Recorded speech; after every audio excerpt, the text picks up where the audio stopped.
পয়লা বৈশাখে আগেকার দিনের মায়েরা যা করতো।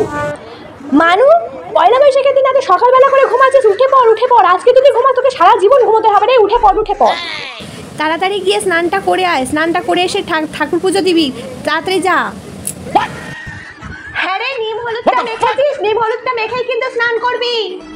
বাবার সাথে গিয়ে ঠিক করে হালখাতাগুলো করবি, আর মিষ্টির বাক্সগুলো ব্যাগের মধ্যে করে ভরে নিয়ে আসবি। কোনো রকম যেন ভুল না হয়। আমি যেন মিষ্টির বাক্সগুলো গুনে সব কটা পাই, মনে থাকে যেন। কোনো রকম ফাজলামি করবি না। আজকে থেকে অন্তত একটু পড়তে বস, তাহলে সারা বছর দেখবি পড়তে ভালো লাগবে। আর আজকে যদি না পড়তে বসি তাহলে মাথা মোটা তৈরি হবি তুই, ফেল করবি, পড়াশোনা হবে না তোর দ্বারা। শরবত খেয়ে যেন আবার গলা ব্যথা করিস না, অল্প করে খাবি বলে দিলাম।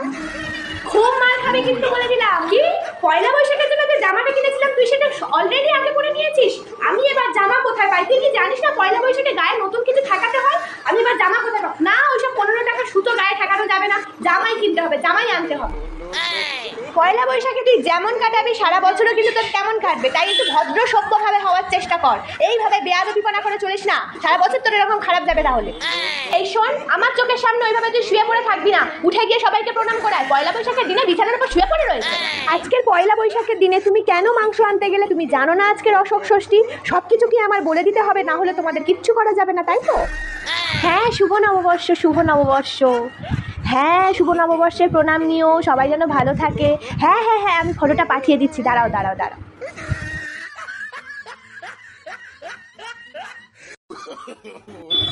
এই মানু, এই ফটোটা আমি তোর কাকিমাকে পাঠাবো। কি করে পাঠাবো রে, একটু দেখিয়ে দে তো, বুঝতে পারছি না কি করে পাঠাতে হবে। টিউশনে স্যার আসলে মা যা করে গপ করে খাইয়ে দিচ্ছি, খেয়ে নে। স্যার এই এলো বলে, 5টা বেজে গেছে, স্যার এই এলো বলে খেয়ে নে। স্যার আজকাল বড্ড ফাঁকিবাজ হয়ে গেছে, পড়াশোনা একদম করছে না, আর মুখে বড্ড তর্ক করতে শিখেছে। একটু বকবেন ভালো করে। পড়া না করলে আপনি মারবেন, ধরবেন, এখানে ছুঁড়ে ফেলে দেবেন, ওখানে ছুঁড়ে ফেলে দেবেন, মেরে তক্তা করে দেবেন। আপনাদের বাড়ি কেউ কিচ্ছু বলতে আসবে না, যা ইচ্ছা করে নেবেন, শুধু প্রাণে মেরে ফেলবেন না, বাঁচিয়ে রাখবেন, বাদবাকি যা ইচ্ছা করে নেবেন। এ না মানলে শোধরাবে না। বাবু, তুই কি বুঝতে পারছিলিস না? স্যারকে জিজ্ঞাসা করেছিস? স্যারকে জিজ্ঞাসা কর, স্যার তোর বলে দেবে। ও আচ্ছা, জিজ্ঞাসা করেছিস, ঠিক আছে। স্যারকে কিছু বলবে না তোকে, স্যার যা জিজ্ঞাসা করবে সব বলে দেবে, তাই না? স্যার তোকে কিচ্ছু বলবে না। ওর মাথায় কিন্তু বুদ্ধি আছে স্যার, কিন্তু পড়াশোনায় লাগায় না, শুধু কুবুদ্ধি। এটা করবে, ওটা করবে, অকাজ করবে, মার কাছে বিরক্ত করবে, এইসবের বুদ্ধি ওর খুব আছে। পড়াশোনার বুদ্ধি আছে, একটু কম আছে, ধরিয়ে দিলেই হবে। তার জন্য শুধু ধোলাই দরকার, আর কিছুই না। স্যার এখন না বড্ড বেশি ফোন ঘাটে, এত বেশি কাজ দিন যাতে ফোন ঘাটার সময়টুকু না পায়। সারাক্ষণ ফোন নিয়ে বসে থাকে, বললে একটা কথা শোনে না, মেরে একদম তক্তা বানিয়ে দিন।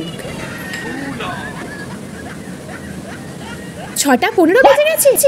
স্যার এই নিন চা, 2টো পেঁয়াজি ভাজছে স্যার, খেয়ে যাবেন, না খেয়ে যাবেন না। স্যার আপনার মাইনেটা। স্যার নিজের বাচ্চার মতো একটু দেখবেন, আপনার নাম আমরা অনেক শুনেছি, তাই আপনার কাছে দেওয়া। আপনি একটু ভালো করে দেখবেন ওকে, ঠিক আছে? স্যার আওয়াজ আসছে না তো, আসলে একটু আস্তে করে টিভিটা চালিয়েছি। বন্ধ করে দেবো? বলুন, বন্ধ করে দেবো। No.